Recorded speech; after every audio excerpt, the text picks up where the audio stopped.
Good morning student. Today I have to explain the next topic PHP data type की PHP के अंदर data types क्या होते हैं। सबसे पहले हम देखते हैं कि variable can store data of different types and different data type can do different thing. मतलब कि वेरिएबल का यूज़ हम काहे के लिए करते हैं, वैल्यू को स्टोर करने के लिए। अब डेटा टाइप का काम क्या होता है कि जब हम किसी वेरिएबल के अंदर कोई वैल्यू को स्टोर करते हैं तो उस वेरिएबल के अंदर हम डिफरेंट टाइप्स की वैल्यू को क्या करते हैं, स्टोर करते हैं। और डिफरेंट टाइप्स की वैल्यू को स्टोर करने के लिए हमारे पास बहुत सारे अलग अलग डिफरेंट टाइप्स के क्या हैं, डेटा टाइप्स अवेलेबल है, जो इस प्रकार है। तो जिसमें सबसे पहला आपका PHP string. PHP string data type का काम होता है कि a string is a collection of character like hello word. कि स्ट्रिंग जो होता है वो बहुत सारे कैरेक्टर का कलेक्शन होता है। जैसे हमने लिखा है एग्जांपल कि हेलो वर्ड एक स्ट्रिंग है। A string can be any text inside code. मतलब जो भी हम स्ट्रिंग देते हैं तो उस स्ट्रिंग को हमेशा कोड के अंदर लिखा जाता है। अब वो कोड आपका सिंगल कोड के अंदर भी डिक्लेयर कर सकते हैं या डबल कोड के अंदर भी हम स्ट्रिंग को डिक्लेयर कर सकते हैं। जैसे एक एग्जांपल में लिखा कि क्वेश्चन मार्क पीएचपी $x एक वेरिएबल है जिसके अंदर वैल्यू दे दी मैंने हेलो स्ट्रिंग। तो ऑटोमेटिक इस वेरिएबल का टाइप किस टाइप का हो गया, स्ट्रिंग टाइप का। अब उस x को प्रिंट करना है तो मैंने लिखा इको $x। तो वो $x की वैल्यू प्रिंट कर देगा क्या, हेलो वर्ड। तो ये था आपका पीएचपी स्ट्रिंग। सेकेंड होता है आपका पीएचपी इंटीजर। कि N integer data type is a non decimal number between this range. मतलब कि पीएचपी डेटा टाइप जो होता है वो केवल नॉन डेसिमल वैल्यू को स्टोर करने के लिए यूज़ किया था। अब इंटीजर पीएचपी के अंदर इंटीजर के कुछ रूल्स होते हैं, जिसमें सबसे पहला है कि N integer must have at least 1 digit. मतलब जब भी हम कोई इंटीजर वैल्यू किसी वेरिएबल में देंगे तो उस वेरिएबल के अंदर कम से कम 1 डिजिट होना जरूरी है। सेकेंड कि N integer must not have a decimal point. मतलब जो भी इंटीजर वैल्यू होगी उसमें कभी भी डेसिमल पॉइंट नहीं होना चाहिए। तीसरा कि integer can be either positive और नेगेटिव। मतलब जब भी हम किसी वेरिएबल में कोई इंटीजर वैल्यू देंगे तो वो नेगेटिव या पॉजिटिव दोनों टाइप की हम वैल्यू स्टोर कर सकते हैं। फिर हमने लिखा है कि in the following example $x is an integer. मतलब एक एग्जाम्पल लिया है जिसमें हमने $x एक वेरिएबल है जिसका टाइप क्या है, integer. The PHP var underscore dump function return the data type and value. मतलब पीएचपी के अंदर एक वेयर अंडरस्कोर डंप नाम का एक फंक्शन है जो कि किसी भी वेरिएबल के डेटा टाइप और उसकी वैल्यू को क्या करता है, रिटर्न करता है। जैसे हमने एग्जांपल में लिखा question mark PHP $x equal to 59। अब $x एक वेरिएबल है जिसके अंदर हमने नॉन डेसिमल वैल्यू दी है क्या, 59। तो उसका टाइप किस टाइप का आना चाहिए, इंटीजर। तो हमने लिखा क्या, वेयर अंडरस्कोर डंप ब्रैकेट में लिख दिया $x। तो वेयर अंडरस्कोर डंप क्या करेगा, इस $x का डेटा टाइप और उसकी वैल्यू को रिटर्न करेगा। तो डेटा टाइप आएगा क्या, इंटीजर, क्योंकि नॉन डेसिमल वैल्यू और वैल्यू क्या है 59। नेक्स्ट आता है आपका पीएचपी फ्लोट। कि फ्लोट डेटा टाइप क्या होता है, तो a floating point number is a number with a decimal point और ए नंबर इन एक्सपोनेंशियल फॉर्म। मतलब कि फ्लोटिंग पॉइंट डेटा टाइप का यूज़ किया था कि किसी वेरिएबल के अंदर यदि हमें डेसिमल वैल्यू या एक्सपोनेंशियल फॉर्म में यदि कोई वैल्यू को स्टोर करना होता है तो उसके लिए हम फ्लोट डेटा टाइप का यूज़ करते हैं। जैसे कि एग्जांपल हमने लिखा question mark PHP $x equal to 10.36। मतलब $x एक वेरिएबल है जिसके अंदर हमने एक फ्रैक्शनल वैल्यू दे दी। तो ये वैल्यू किस टाइप की होगी, फ्लोटिंग टाइप की। अब उस वेरिएबल का हमको डेटा टाइप और वैल्यू रिटर्न करना। तो हमने लिखा वेयर अंडरस्कोर डंप ब्रैकेट में लिखा $x। तो वो $x का टाइप रिटर्न करेगा क्या, फ्लोट, क्योंकि डेसिमल वैल्यू और उसकी वैल्यू क्या है 10.36। फिर आता है आपका PHP boolean. PHP boolean data type का काम क्या होता है, तो a boolean represent 2 possible state, true और फॉल्स। मतलब पीएचपी के अंदर बुलियन डेटा टाइप की केवल 2 ही वैल्यू होती है, एक होती है ट्रू और एक होती है फॉल्स।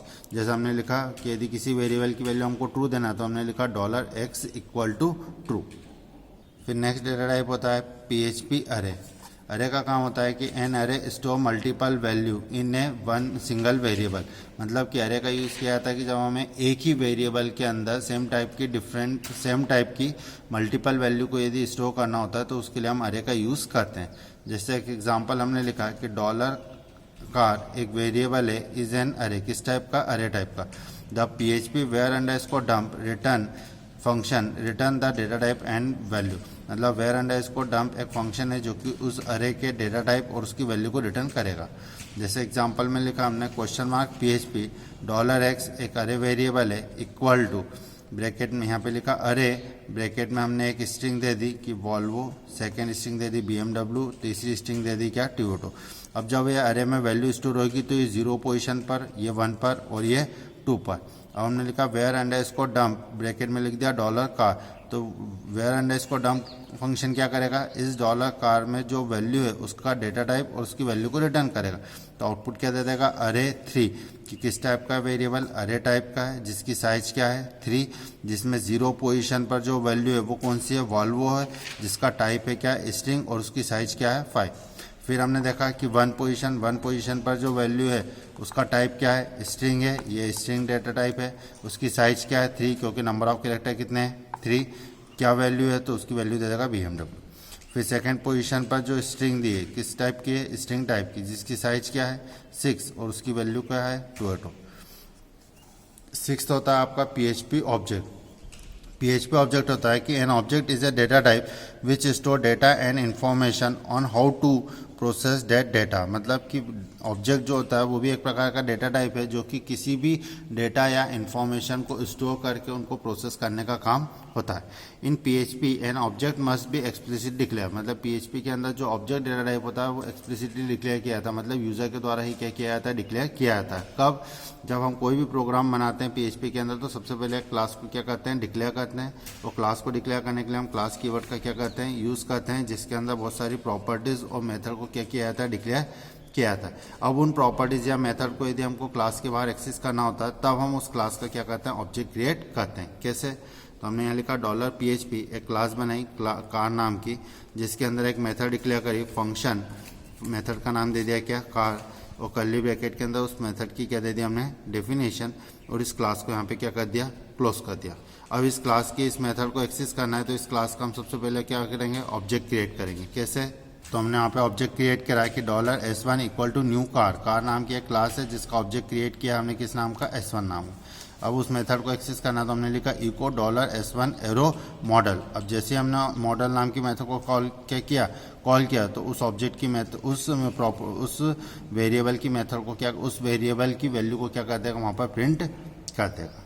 फिर नेक्स्ट होता है last 7th PHP null value. PHP null value data type का काम क्या होता है कि null is a special data type. Null एक स्पेशल टाइप का डेटा टाइप है which can have only one value, जो कि केवल एक सिंगल वैल्यू को स्टोर करता है, जिसको हम बोलते हैं क्या, null. A variable of data type null is a variable that has no value assign to it. मतलब कि यदि हमने कोई वेरिएबल डिक्लेयर किया है लेकिन उस वेरिएबल में कोई वैल्यू असाइन नहीं किए तो उस वेरिएबल में बाय डिफॉल्ट नल वैल्यू क्या कर दी जाती है, असाइन कर दी जाती है। कैसे, तो हमने लिखा $PHP $x equal to hello world. पहले एक $x वेरिएबल डिक्लेयर करा जिसमें स्ट्रिंग टाइप की वैल्यू दे दी, और हमने लिख दिया $x इक्वल टू नल। अब उस x की वैल्यू हमने क्या दे दी, नल। और हमने लिखा वेयर अंडरस्कोर डंप ब्रैकेट में $x, तो उस केस में उस x का टाइप रिटर्न करेगा। अब x में नई वैल्यू क्या है, नल, तो इस x का टाइप क्या हो गया, नल, तो वो उसकी वैल्यू प्रिंट कर देगा और उस वेरिएबल का डेटा टाइप रिटर्न कर देगा क्या, नल। तो ये थे आपके PHP के अंदर डेटा टाइप की कौन कौन से डेटा टाइप्स होते हैं।